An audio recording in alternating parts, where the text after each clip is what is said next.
میں اپنے قرآن میں وہی چیز لکھا دیتا ہوں، قرآن میں نازل کر دیتا ہوں، قیامت تک لوگ اس کو پڑھتے رہیں گے۔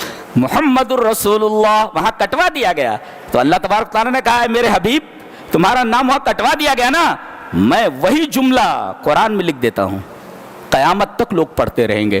محمد الرسول اللہ، اے قرآن بتاتا ہے ہمارے نبی کی عظمت کیا ہے، ہمارا نبی کتنا عظیم ہے۔ اللہ محمد الرسول اللہ، میرے حبیب تیرا نام کٹوا دیا گیا نا، میں تیرا نام یہاں لکھ دیتا ہوں، اور وہ بھی ابن عبداللہ کے ساتھ نہیں، تیری پہچان تو رسول اللہ کے ساتھ ہے، تیری پہچان عبداللہ کے ساتھ نہیں ہے، تیری پہچان اس وجہ سے نہیں کہ تو ابن عبداللہ ہے، تیری پہچان حقیقی یہ ہے کہ تو رسول اللہ ہے، تو میں محمد الرسول اللہ لکھ دیتا ہوں اور قیامت تک اس کو پڑھتے رہیں گے۔ جی یہ سب سے بڑی فتح ہے یہ، جی اسی وجہ سے اللہ نے شروع میں فتحنا لکا فتح مبینہ کہا، اور آخری آیت محمد الرسول اللہ سے شروع ہو رہی ہے۔ کچھ سمجھ میں آیا؟ ہاں، انا فتحنا لکا فتح مبینہ، یہ صلح حدیبیہ کے اندر جو صلح تھی اس کی بات ہو رہی ہے۔ بظاہر ایسا لگا جیسے دب کر صلح ہو رہی ہے، ان سال چلے جائیے، ہم آپ کو عمرہ نہیں کرنے دیں گے، طواف نہیں کرنے دیں گے۔ اچھا جہاں یہ مسجد بنی ہوئی جس کا تذکرہ بھی میں کر رہا تھا، حدود حرم اس سے 100 قدم کے اوپر ہے، حرم کے حدود وہاں سے شروع ہوتے ہیں۔ ہم کو نظر آ ہمارا ایک کھمبا گڑا ہوا ہے، لوگوں نے بتایا کہ دیکھیں حدود حرم یہاں سے شروع ہوتا ہے، ادھر سے آگے سے جہاں کھمبا گڑا ہوا ہے، ہم حدود حرم سے باہر ہیں۔ فیصلہ اور صلح یہی ہوئی تھی جہاں پر وہ مسجد بنی ہوئی ہے۔ جی تو امسال چلے جائیے، کوئی طواف واف نہیں کرے گا، اور آئندہ سال جب آئیے تو ہتھیار لے کر مت آئیے گا یہاں، اور بہت ساری شرطیں تھیں۔ نبی کریم صلی اللہ علیہ وسلم فرمایا چلو بھائی ٹھیک ہے مان لیتے ہیں۔ حضرت عمر سب سے زیادہ غصے میں، کہا کہ اللہ کے رسول آپ اللہ کے رسول ہیں کہ نہیں؟ بولے یس ہوں۔ ہم حق پر ہیں کہ نہیں ہیں؟ بولے ہیں۔ کہنا کیا چاہتے؟ بولے اللہ کے رسول جب ہم حق پر ہیں اور آپ اللہ کے رسول ہیں تو ہم اتنا دب کر کیوں صلح کر رہے ہیں؟ یہ لوگ تلواروں کی زبان سمجھتے ہیں۔ اللہ نے کیا پاور دے رکھا تھا، یہ لوگ زبان کی بات نہیں مانتے، لوگ تلواروں کی زبان سمجھتے ہیں، اور ہم دب کر کیوں صلح کریں؟ اللہ کے رسول نے فرمایا اللہ کا حکم ہے یہ، تب سب خاموش ہو گئے۔ اے ہے تو مسلمانوں کو بھی ایسی چاہیے، کہیں جھگڑا ہو اور یہ پتہ چل جائے کہ اللہ کا حکم کیا ہے، فوراً پیچھے ہٹ جانا چاہیے، اسی میں خیر خواہی ہے، اسی میں خیر ہے۔ انا فتحنا لک فتحا مبینہ، ہم نے آپ کو فتح مبین سے نوازا ہے جی، اور اس کو کھلی فتح کرا دیا۔ صلح کو جو دب کر کی گئی تھی اس کو فتح مبین کہا جا رہا ہے۔ ایک ہوتی ہے فتح، ایک ہوتی ہے فتح مبین، دونوں میں فرق ہے جی۔ فتح مبین کیسے؟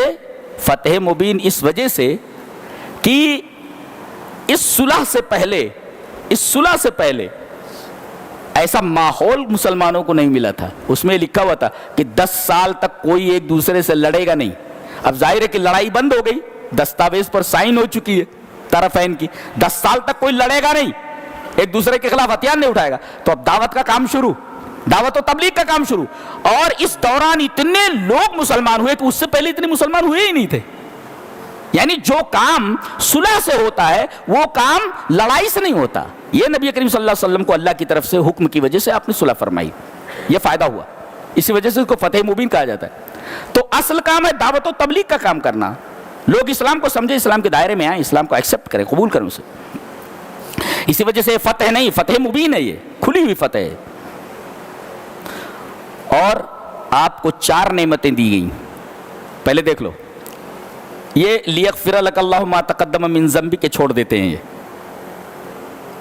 آپ کے اگلے پچھلے گناہ معاف کر دے گا اللہ۔ سوال یہ ہے کہ کیا نبی سے بھی گناہ ہوتا ہے؟ نہیں، نبی سے گناہ کبیرہ نہیں ہوتا، گناہ صغیرہ بھی نہیں ہوتا، وہ معصوم ہوتا ہے، ہر نبی معصوم ہوتا ہے، اور ہمارے نبی تو افضل الانبیاء ہیں، سوال ہی پیدا نہیں ہوتا۔ نہ آپ سے گناہ کبیرہ کا ارتکاب ہوتا ہے نہ آپ سے گناہ صغیرہ کا۔ ہاں خلاف اولا کوئی بات ہو جاتی ہے، اور آپ کی عظمت اتنی ہے کہ آپ اگر خلاف اولا بھی کوئی کام کرے تو اللہ اسے ذنب سے تعبیر کرتا ہے۔ یہ آپ کی عظمت ہے کہ آپ کے خلاف اولا عمل کو ذنب سے تعبیر کیا گیا. بعض لوگ کہتے ہیں یہاں ذنب کیوں لایا گیا, کیا نبی گناہ کر سکتا ہے؟ ارے بے وقوف, یہاں ذنب لا کر کے نبی کی عظمت بتائی گئی ہے, وہ یہ کہ آپ سے گناہ کبیرہ کا ارتکاب نہیں ہوتا, آپ سے گناہ صغیرہ کا ارتکاب نہیں ہوتا. ذنب لا کر کے بتایا گیا ہے کہ خلاف اولا جو دوسرا کر لے تو اس پر کوئی گرفت نہیں ہے, لیکن نبی کر لے تو اسے گناہ تصور کیا جائے. یہ نبی کی عظمت ہے. یہ اتنا یعنی جو جتنا بڑا ہوتا ہے وہ چھوٹی بھی غلطی. ہمارے بہنوئی انہوں نے ایک مثال دی تھی کہ ٹرک کھڑا ہوا ہے, اب یہ ہے پڑھ رہے ہیں کالج وغیرہ میں, پینٹ شرٹ میں ہیں اور ٹرک پر گنا لدا ہوا ہے, گنا کھینچ رہے ہیں, کوئی کچھ نہیں بولے گا. دیکھ رہے ٹھیک ہے دنیا دار ہے, وہ اسٹوڈنٹ ہے, وہ کھینچ رہا ہے, کھینچنے دو. لیکن کہہ رہے ہیں کہ آپ کرتا پیجامہ پہن کر کے ٹرک سے کھینچ لیں گے, قاسمی صاحب ٹرک سے گنا کھینچ رہے بولے تو دنیا بھر کے لوگ متوجہ ہو جائیں گے. اس کا مطلب یہ ہے کہ دوسرا آدمی جو کر سکتا ہے اسے لوگ برا نہیں سمجھتے, لیکن وہی کوئی بڑا آدمی کرے, دینی آدمی کرے, تو اس معمولی چیز کو بڑا سمجھ لیا جاتا ہے. ایسے ہی نبی اگر خلاف اولا کام کرے, خلاف اولا کا مطلب بتاتا ہوں. نبی کریم صلی اللہ علیہ وسلم نے جنگ بدر میں اللہ کے فضل سے مجاہدین کے ساتھ فتح حاصل کی. 70 گرفتار ہو کر کے آئے, جس میں آپ کے چچا بھی تھے حضرت عباس. مشورہ کیا گیا کیا کیا جائے ان کے ساتھ, تو حضرت عمر نے بہت سخت فیصلہ کیا تاکہ سب کی گردنیں ناپ دی جائیں, خلاص. اور وہ بھی ایک رشتہ دار دوسرے رشتہ دار کی گردن مارے تاکہ پتہ چلے کہ اسلام اور ایمان یہ دنیا کی تمام رشتہ داریوں سے کہیں زیادہ عظیم ہے. نبی کریم صلی اللہ علیہ وسلم نے اسے اپنی رحمت کے خلاف سمجھا, اس لیے کہ آپ رحمت للعالمین, اسے پسند نہیں فرمایا. حضرت ابو بکر کی رائے پسند فرمائی کہ اللہ کے رسول فدیہ دے کر کے چھوڑ دیا جائے. جانتے ہیں اس میں آپ کے داماد حضرت ابو العاص گرفتار ہو کر کے آئے تھے. جانتے ہیں جن لوگوں کے پاس پیسے تھے, پیسے دے کر کے چھوڑا لے گئے اپنے قیدیوں کو. آپ کی بیٹی زینب, بڑی بیٹی, انہوں نے اپنا ایک ہار بھیجا جسے حضرت خدیجۃ الکبریٰ نے, آپ کی بیوی نے, ان کی شادی کے موقع پر دیا تھا. تو بیٹی نے فدیے میں وہ ہار بھیجا کہ ابا کو دے دینا, اس کے بدلے میں میرے شوہر کو چھوڑ دو. تو جب وہ ہار نبی کے پاس آیا تو آپ ہار دیکھتے ہی حضرت خدیجۃ الکبریٰ کو یاد کرنے لگے, یاد آ گئی. اور آپ نے صحابہ سے کہا کہ اگر تم لوگ کہو تو میں ابو العاص کو ویسے ہی چھوڑ دیتا ہوں, اس ہار کی ضرورت نہیں مجھے. کہا کہ اللہ کے رسول جیسا مناسب سمجھے. تو اس میں آپ کے داماد بھی آئے تھے ابو العاص, اس وقت ایمان نہیں لائے, بعد میں ایمان لے کر آئے. کہا کہ اللہ کے رسول میں ایمان لا سکتا تھا یہاں, مگر اس وجہ سے کہ لوگ یہ نہ کہیں کہ ڈر کر کے ایمان لے آیا ہوں, آپ نے چھوڑ دیا, اس کے بعد اب ایمان لے کر کے آتا ہوں. یہ تھے مسلم, یہ آپ کے داماد ہیں حضرت ابو العاص. فدیہ دے کر کے چھوڑ دیا جائے, یہ فیصلہ ہوا تھا. لِيَغْفِرَ لَكَ اللَّهُ مَا تَقَدَّمَ مِن ذَنبِكَ وَمَا تَأَخَّرَ. اچھا, حضرت عمر کا جو فیصلہ تھا وہی اللہ چاہتا تھا کہ سب کی گردن مار دی جائیں, اس لیے کہ ہتھیار اصل نہیں ہوتے, ہتھیار اٹھانے والے ہاتھ اصل ہوتے ہیں. ہاتھ ہی کاٹ دو نا, ہتھیار کیا کرے گا. لیکن حضرت ابو بکر کے مشورے پر آپ نے کہا کہ سب کو فدیہ لے کر کے چھوڑ دیا جائے. اللہ کو یہ پسند نہیں تھا, لہذا آپ کو ڈانٹ پلائی گئی کہ سب کو قتل کر دینا. دیکھیے خلاف اولا کام ہے, گناہ نہیں ہے یہ, لیکن اولا کے خلاف ہے. بہتر یہ تھا کہ گردن ناپ دی جاتی, لیکن آپ نے خلاف اولا پر عمل کیا تو ذنب سے تعبیر کیا گیا. دیکھو یہ گناہ نہیں ہے کوئی, نہ بڑا نہ چھوٹا, صرف خلاف اولا بات ہے. خلاف اولا کا مطلب سمجھ میں آیا, بہتر کے خلاف. جی, تو آپ سے گناہ نہیں ہوتا. پہلے کا گناہ بعد کا گناہ کیا مطلب؟ قبل الرسالت, رسول بننے سے پہلے آپ کی ساری خطائیں معاف کر دی گئی, اور رسول بننے کے بعد قیامت تک یعنی آپ کی زندگی تک تمام گناہ معاف کر دیے گئے. یہ اللہ کا احسان. اتمام نعمت، وہی تم نعمت، اتمام نعمت کا مطلب یہ ہے کہ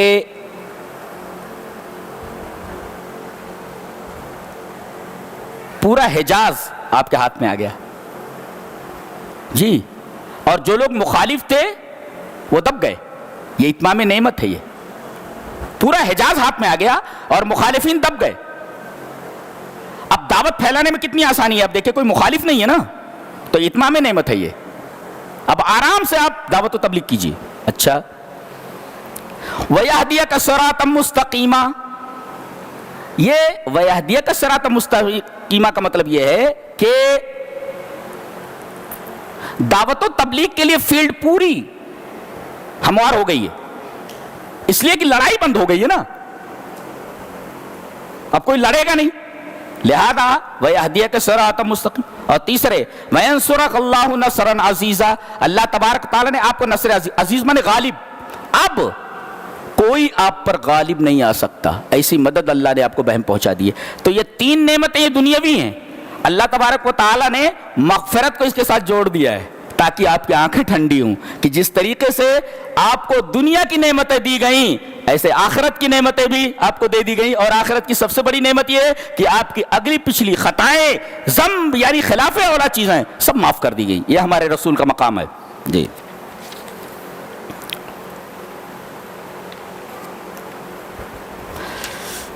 محمد الرسول اللہ کا مطلب تو آپ نے سمجھ ہی لیا. دیکھو ایک بات کہی جا رہی ہے کہ صحابہ ایسے ہیں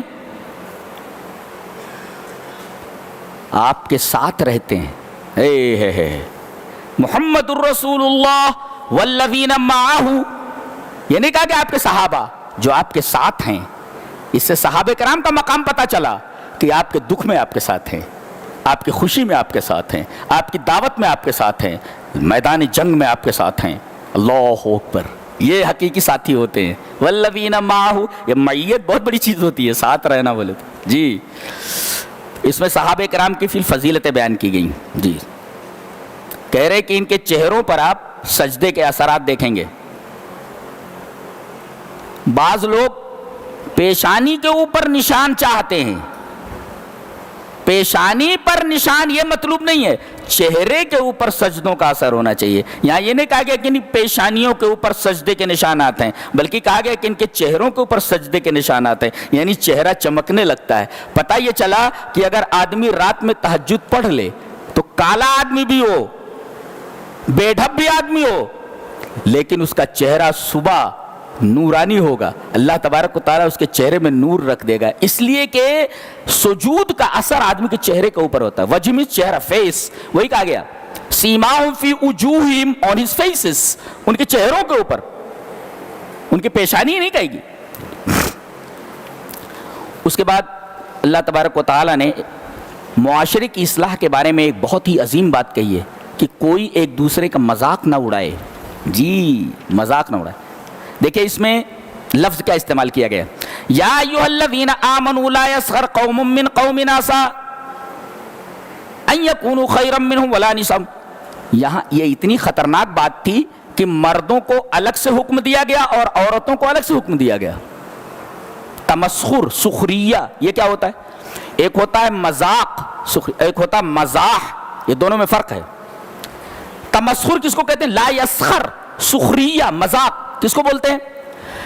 کوئی آدمی کسی آدمی کے بارے میں اس طرح ذکر کرے کہ سننے والے کو ہنسی آ جائے، یہ تمسخر ہے. اور یہ ذکر حقارت کے ساتھ کرے، یہ جائز نہیں ہے. اس میں جذبہ کیا ہوتا ہے آدمی کا کہ اس کے اندر جو عیب ہے میرے اندر نہیں بولتے، اس وجہ سے منع کیا گیا ہے. حالانکہ آدمی کسی کی طرف ایک انگلی اٹھاتا ہے تو اسے دیکھنا چاہیے کہ تین انگلیاں خود اس کی طرف ہے نا. بھائی یوں اٹھاتا ہے انگلی تو تین انگلیاں تو اس کی طرف ہے نا. کہ ایک عیب کسی کے اندر تو بتا رہا ہے، کہیں ایسا تو نہیں کہ تیرے اندر یہ تین عیب ہوں. تو اپنے عیوب پر نگاہ رکھو بھائی، دوسرے کو عیوب کے پیچھے کیوں پڑے ہوئے ہو؟ تو مذاق کس کو بولتے؟ کسی آدمی کا ذکر کسی کے سامنے اس طرح حقارت کے ساتھ کرنا کہ آدمی ہنس پڑے. کامیڈی یہ جائز نہیں ہے جی، کامیڈی جائز نہیں ہے. اور مزاح کس کو کہتے ہیں؟ مذاق میں آدمی کی دل آزاری ہوتی ہے، سخریہ میں مزاح جائز ہے، اس لیے کہ اس میں کسی کی دل آزاری نہیں ہوتی بلکہ دل خوش ہوتا ہے۔ کیسے؟ ایک بڑھیا آئی اور اللہ کے رسول سے کہا کہ اللہ کے رسول میرے لیے دعا فرما دے، میں جنت میں چلی جاؤں۔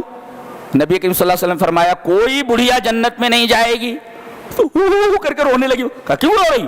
بولے آپ تو فرما رہے ہیں حضور کہ کوئی بڑھیا جنت میں نہیں جائے گی، میں تو بوڑھی ہوں۔ ارے کہا اللہ کی بندی میں یہ کہہ رہا ہوں کہ بوڑھی ہو کر کے کوئی جنت میں نہیں جائے گا، عورتیں سب جوان بنا کر کے، بوڑھے سب جوان بنا کر کے جنت میں ڈالے جائیں گے، یہ میں کہہ رہا۔ دیکھیے اب وہ خوش ہو گئی ہے۔ تو کسی چیز کو اس طریقے سے ذکر کرنا جس سے آدمی کا دل خوش ہو جائے تو اس کو کہتے ہیں مزاح، اور کسی بات کا اس طریقے سے ذکر کرنا کسی کے بارے میں جس سے آدمی کی دل آزاری اور دل شکنی ہو، اس کو کہتے ہیں مذاق، اسی کو عربی میں سخریہ بولتے۔ منع کیا گیا عورتوں کو الگ سے، مردوں کو الگ سے۔ اور دوسرے وَلَا تَلْمِزُوا أَنفُسَكُمْ، کسی کا عیب مت ڈھونڈو، جی عیب ڈھونڈتے رہتے۔ اس سے پتہ چلا کہ بلا اجازت اپنے موبائل سے کسی کی تصویر نہ لیں، بلا اجازت اس کی آواز ٹیپ کر کے وائرل نہ کریں، منع کر دیا گیا یہ عیب ڈھونڈنا اور عیب پھیلانا ہے۔ تیسرے وَلَا تَنَابَزُوا بِالْأَلْقَابِ، کسی کا برا نام لے کر کے مت پکارو، جی جی اوے کانڑے، کانا ہے تو کانڑے بول دیجیے۔ وَلَا تَنَابَزُوا بِالْأَلْقَابِ، اسے برے القاب سے مت پکارو ایسا۔ وَلَا تَجَسَّسُوا، کسی کی جاسوسی مت کرو، حرام ہے یہ، جی پھیلا ہوا سب مسلمان اسی میں سب شامل ہیں، سب کہاں کی بات کہاں پہنچاتے رہتے، جاسوسی کرتے رہتے۔ کوئی کسی کی غیبت نہ کرے، ولا یغتب بعضکم بعضا، اور غیبت کی مذمت اس طرح کی گئی۔ کیا کوئی پسند کرتا ہے کہ اپنے مرے ہوئے بھائی کا گوشت کھائے؟ ویسے بھی انسان کا گوشت کوئی کھاتا نہیں، چہ جائے کہ بھائی اور چہ جائے کہ وہ مر گیا ہو۔ اللہ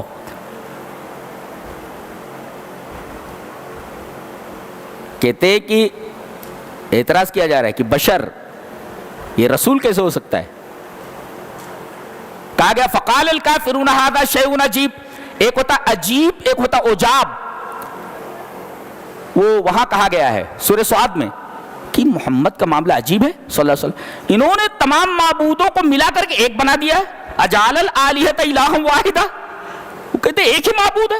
ان ھذا لشیء عجاب، عجیب نہیں کہا، عجاب کا مطلب کیا ہوتا ہے، عجیب کا مطلب کیا ہوتا ہے، دونوں کا مطلب اسٹرینج ہوتا ہے، لیکن عجیب کا مطلب ہوتا ہے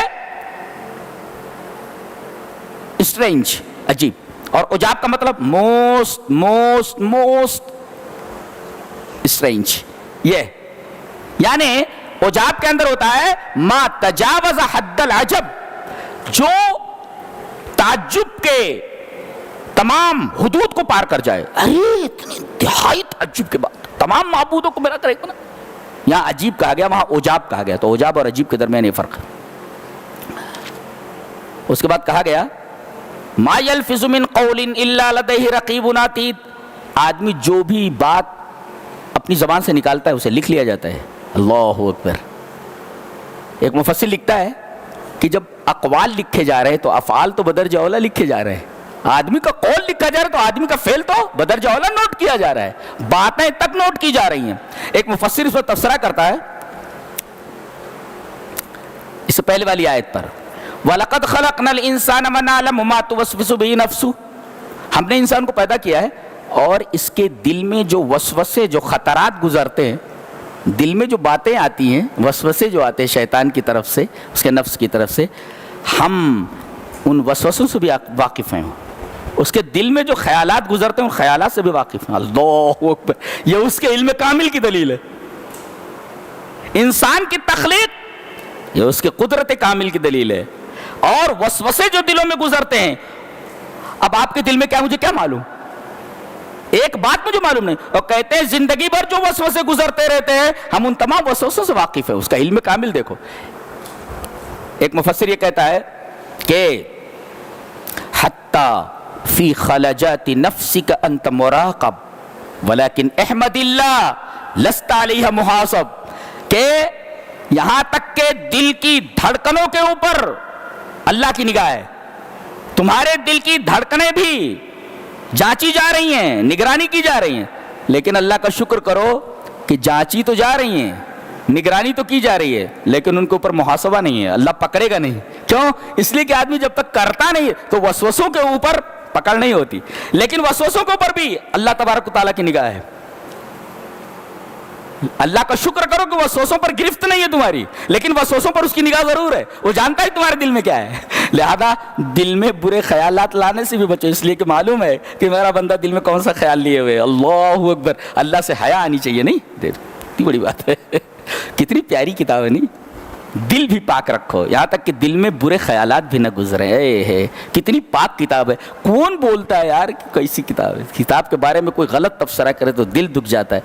کسی پیاری کتاب کے اوپر کوئی آدمی تبصرہ کرے کتنا عجیب لگتا ہے. وَجَاءَتْ كُلُّ نَفْسٍ مَّعَهَا سَائِقٌ وَشَهِيدٌ, قیامت کے دن یوں پکڑے گا آدمی, چل. سائق کہتے ڈرائیور کو, مَعَهَا سَائِق, اس لیے کہ وہ لے جاتا ہے نا, پکڑ کر کے بٹھا کر کے لے جاتا ہے, اس کو سائق بولتے ڈرائیور. ہانکنے والا پکڑے گا, چل بولے. کہاں جانا ہے بھائی؟ وہاں جانا ہے اللہ کے حضور. یسوق الی اللہ, اللہ تک ہانک کر کے لے جائے گا. چل کھڑا ہو جائے. اب اللہ تجھ سے سوال کرے گا, جواب تجھے دینا ہے. حدیث میں وہ دائیں دیکھے گا بائیں دیکھے گا, دائیں دیکھے گا بائیں دیکھے گا, کسی کو اپنا مددگار نہیں پائے گا. پیچھے کیوں نہیں دیکھے گا؟ اس لیے کہ سامنے اللہ ہے. پیچھے کیسے دیکھے؟ ہمت نہیں ہے کسی کی پیچھے دیکھنے کی, سامنے اللہ ہے. ڈر کے مارے پیچھے نہیں دیکھے گا, دائیں بائیں دیکھے گا, کوئی ترجمان نہیں ہے. اب بتاؤ کیا حال ہوگا آدمی؟ سوال کرنے والا اللہ ہے اور آپ کھڑے ہیں عدالت میں, گواہ بھی وہی ہے. چل بولے تو اس کو کہتے سائق. اور ایک ہے شہید, وہ بھی ساتھ میں ہے. یہ کون ہے؟ بولے السائق کاتب السیئات, یہ برائی جو لکھ رہا ہے. اور شہید کون ہے؟ دائیں طرف کاتب الحسنات, یہ بھی حاضر ہوگا وہاں. ہاں یہی ہے. بولے تو یہی ہے.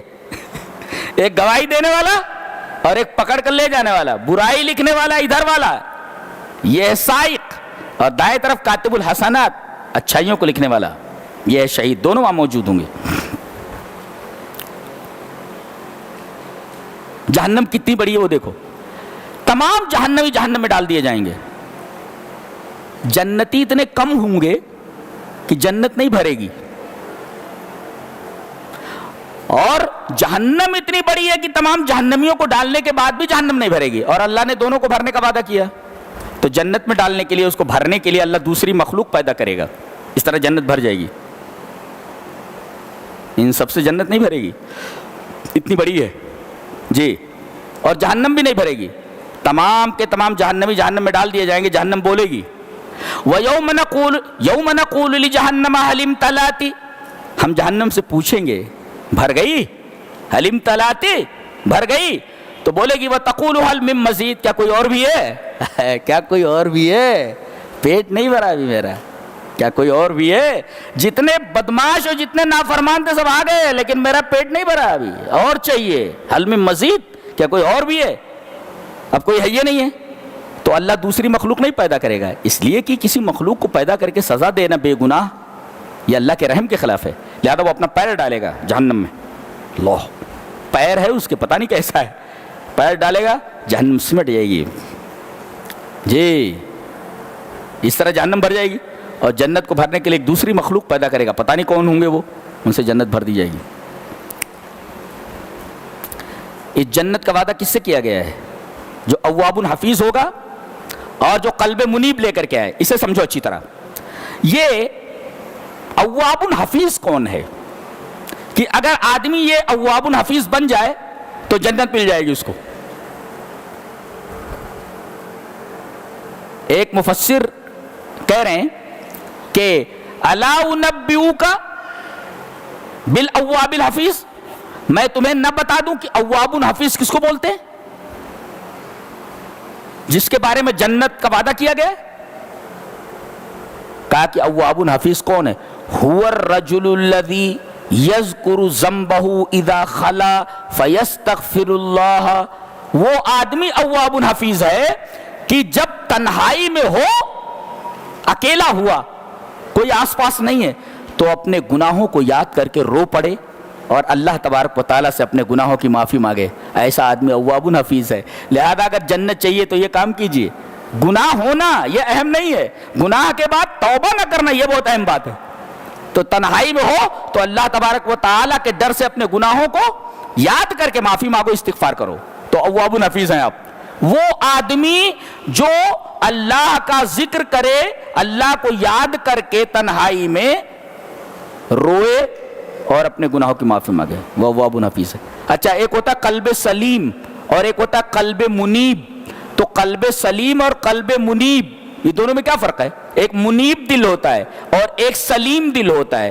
سلیم کا تذکرہ الا من اتى اللہ بقلب سلیم یہ آیا سورہ شعراء میں، اور یہاں آیا ہے من خشی الرحمن بالغیب وجاء بقلب منیب۔ تو یہاں ہارٹ کی صفت، دل کی صفت منیب ہے، اور سورہ شعراء میں ہارٹ یعنی دل کی صفت سلیم ہے۔ تو قلب سلیم میں اور قلب منیب میں کیا فرق ہے؟ قلب سلیم اسے کہتے ہیں جس کا دل شرک سے سالم ہو، محفوظ ہو، گناہوں سے محفوظ ہو، نفاق سے محفوظ، جتنی بھی گندگیاں ہیں دل اگر ان سے محفوظ ہے تو سلیم کا مطلب ہوتا ہے محفوظ۔ تو ایسا دل جو شرک، کفر، نفاق اور معاصی سے محفوظ ہو اسے قلب سلیم کہا جاتا ہے۔ اور یہ قلب منیب کیا ہے؟ قلب منیب کا مطلب ہوتا ہے، منیب مانے رجوع کرنے والا۔ رجوع کا مطلب سمجھو، رجاع یعنی رجوع کرنے والا۔ ایسے جا رہا تھا، ایسے یہ ایسے کرے، یہ رجوع ہے، یہ ادھر جا رہا تھا نا، ایسے ہو گیا۔ اس کی تفسیر کیا ہے ایک مفسر نے کہ قلب منیب کہتے ہیں کل عبد العابق عن سیدہ مدتن ثم یرجع الیہ۔ کوئی نوکر، کوئی غلام اپنے آقا سے کچھ دنوں کے لیے بھاگا ہوا ہے، پھر بھاگ کر کے اس کی طرف آتا، لوٹ کر کے اس کی طرف آ جاتا ہے۔ تو ایسے ہی تم گناہوں کے میدان میں آگے بڑھ گئے نا، کچھ دن تک گناہوں میں رہے، اب پلٹو، اللہ کی طرف آ جاؤ۔ یہ اس آدمی کی طرح، اس غلام کی طرح جو کچھ مدت کے لیے بھاگ گیا تھا شیطان کے وساوس کی وجہ سے، گناہوں کے دلدل میں پھنسا ہوا تھا، اب وہاں سے لوٹ آؤ۔ تو قلب منیب وہ ہے جو گناہوں کے میدان میں جانے کے بعد اللہ کی طرف لوٹ آئے، اس غلام کی طرح جو اپنے آقا سے بھاگا ہوا تھا پھر لوٹ کر کے آ گیا۔ جی جی، یہ دونوں پاروں کا خاص خاص آیتوں کی تفسیر تھی۔ اللہ تبارک و تعالی ہمیں نیک عمل اور اچھی سمجھ کی توفیق عطا فرمائے۔ وآخر دعوانا الحمدللہ رب العالمین۔